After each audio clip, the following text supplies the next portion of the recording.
बहुत शुक्रिया, अपडेट कर रहे थे आप। अभी आपको बराह रास्त लिए चलते हैं। अज़मा बुखारी प्रेस कॉन्फ्रेंस कर रही हैं। क़यामत हो सकती है तो वो यही है। हम सब ने कब्र में जाना है, हम सब ने मरना है। पता नहीं परवरदिगार ने किस किस की जो है वो कहाँ कहाँ कैसे लिखा है, लेकिन जो रियासत है, जो हुकूमत वक्त है, उससे ना पूछा जाए ये कतई मुमकिन नहीं। मज़े की बात यह है कि अभी तक यही डिसाइड नहीं हो सका। पुलिस डाल रही है हस्पताल इंतज़ामिया पर, हस्पताल इंतज़ामिया डाल रही है पुलिस वालों पर, और तहकीकात के मुताबिक वहाँ पर लाशें जो पड़ी हुई हैं वो 2-2, 2.5-2.5, 3-3 साल पुरानी हैं। और उसके जो फ्रीज़र हैं जो रखे गए थे, जिस फ्रीज़र्स के अंदर इनको डेड बॉडीज़ को सिक्योर किया जाना चाहिए, हमारी इतलात के मुताबिक वो फ्रीज़र भी ख़राब हैं, और उन फ्रीज़र्स के अंदर जो लाशें हैं उनका भी यही हाल है। पहले कहा गया कि जी वो हम बच्चों को पढ़ाने के लिए लावारिस लाशें जो हैं उसका इस्तेमाल करते हैं। तो मेरा सवाल ये है कि इनके खुद डॉक्टर्स, कल डॉक्टर्स मैंने सीमी जमाली को सुना जो कराची की डॉक्टर हैं, उन्होंने कहा कि हम फ्रेश जो लाशें होती हैं वो देते हैं बच्चों को पढ़ने के लिए। तो ये जो पुरानी लाशें हैं, ये जो सड़ रही हैं, इस पे शर्म आई? परवेज इलाही साहब आज आईटी के महकमे के ऊपर अरसलान बेटे के साथ जो है बैठ के गुफ्तगू फरमा रहे हैं। वो कह रहे हैं उनसे पहले आईटी का महकमा नहीं था, और उनको शर्म नहीं आई है कहते हुए कि वो अरफा टावर के अंदर बैठे थे, जो टावर शहबाज शरीफ का बनाया हुआ है। जो एप्स का वो दोबारा इफ्तिताह कर रहे हैं वो शहबाज शरीफ के दौर की बनी हुई है। उनको शर्म नहीं आई कि आज वो निश्तर चले जाते?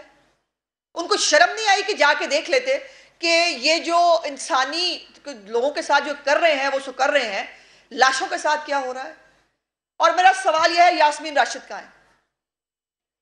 डॉक्टर यास्मीन राशिद जो पेशे के एतबार से एक डॉक्टर भी है, मेरा सवाल यह है कि उनको नहीं मालूम? ये टेक्निकलिटीज मुझे आपको हमको नहीं मालूम हो सकती, उनको तो मालूम है ना। उनको मालूम है पाकिस्तान में, पंजाब में कितनी मॉर्चरीज हैं। उन्होंने 3.5 साल के अंदर कितनी मॉर्चरीज नहीं बनाई। ये जो जिसके अंदर आप लाशें रखते हैं, इसको उर्दू में मुर्दा खाना, मुर्दा खाने के कितने बनाए यास्मीन राशिद ने? वो तो डॉक्टर है ना, उनको पता है कि जो बच्चों को पढ़ने के लिए कौन सी लाशें देनी होती है। फिर वो लाशें जो है अगर आप पढ़ने के लिए भी देंगे तो लाशों की तकद्दुस और एहतराम फिर भी वाजिब है, मजहबी तौर पर भी वाजिब है, और वो इखलाकी तौर पर भी वाजिब है कि लावारिस लाश का ये मतलब है कि आप उसको गिद्धों को और कव्वों को खाने के लिए छोड़ दें? क्या लावारिस लाशों का ये मतलब है कि आप उनको सूखने के लिए जो है और बारिश में भीगने के लिए छतों पर डाल दें? आपको शर्म नहीं आई?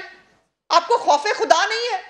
यास्मीन राशिद आपको मिलेंगी इमरान खान की खातर मदारत करते हुए, आपको सियासी जलसे अरेंज करती हुई मिलेंगी, आपको बदजबानी करती हुई मिलेंगी। लेकिन मेरा सवाल है मीडिया के थ्रू, यास्मीन राशिद साहिबा को आखिरी दफा आपने वजीर सेहत बन के अपने काम करते हुए कब देखा? यास्मीन राशिद ने खुद तौफीक हुई उसको कि वो जाकर वो खुद मुल्तान के अंदर देखे वहां क्या हो रहा है? क्या यास्मीन राशिद ने खुद उनको इतना एहसास नहीं हुआ कि पूरा मुआशरा इसके ऊपर जो है वो झंझोड़ा गया है, पूरी जो सोसाइटी है वो तकलीफ में है? लेकिन इनको अभी भी क्या है, बंदे पूरे करो, हमने लॉन्ग मार्च लेके जाना है।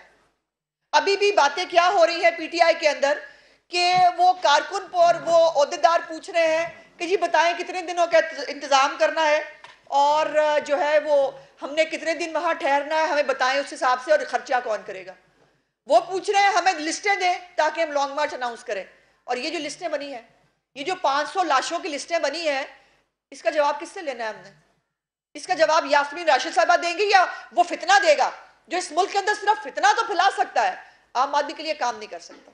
दूसरी बात, जो पंजाब इंस्टीट्यूट न्यूरो सर्विसेज है उसके अंदर और जनरल हॉस्पिटल के अंदर अद्वियात की फराहमी बंद कर दी गई है, क्योंकि ठेकेदार को पैसे नहीं मिले। पिछले 70 लाख रुपया उसका वाजिबुल अदा था, 70 लाख रुपया सिर्फ वाजिबुल अदा था, उसने अद्वियात की फराहमी बंद कर दिया। मुझे बताइए, जो पेशेंट्स वहां मर रहे हैं उनकी अद्वियात का जिम्मा कौन लेगा?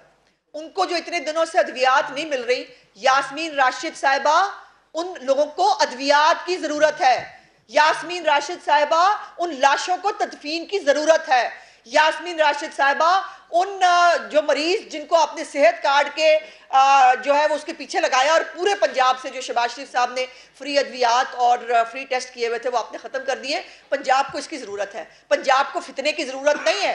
पंजाब को अब आपको समझ में आ रहा है कि पंजाब हुकूमत क्यों ली गई थी। पंजाब हुकूमत को खिदमत करने के लिए नहीं ली गई थी, पंजाब हुकूमत इस फितने को पालने के लिए ली गई थी।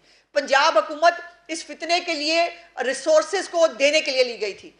और फिर तीसरी अहम बात, मियो हॉस्पिटल की आईसीयू में एक 7 दिन के बच्चे को चींटियों ने खा लिया। उस बच्चे की लाश देखी नहीं जा सकती और वो जाहिर है बच्चा खुदा ताला के पास, खालिक हकीकी के पास चला गया। लेकिन क्या आपका क्या ख्याल है कि इसका इसका इसका जवाब किसी से नहीं लिया जाएगा, या इसका जवाब किसी से नहीं लिया जाना चाहिए?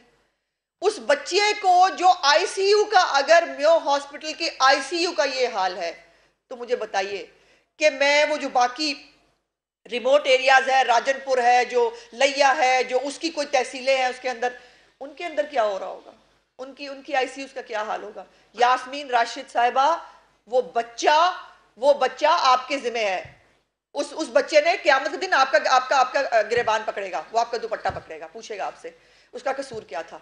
आप हाकिमे वक्त हैं, आप बड़ी बड़ी बातें करके आई थी, आप एक डॉक्टर हैं, लेकिन आपकी 0/0 भी आपकी कारकर्दगी नहीं है। ना 3.5 साल आप कोई काम कर सकी, और अब आपका कोई कंसर्न नहीं है। पंजाब जाए भाड़ में, मरीज जाए, वो जो है उनकी लाशें बेशक सूख जाएं, गिद्ध खा जाएं, जो मर्जी। आप लोग सियासी गिद्ध तो थे, लेकिन आपने सियासी गिद्धों ने असली गिद्धों को भी यह मौका दे दिया कि वो आज आम आदमी की लाशें खा रहे हैं।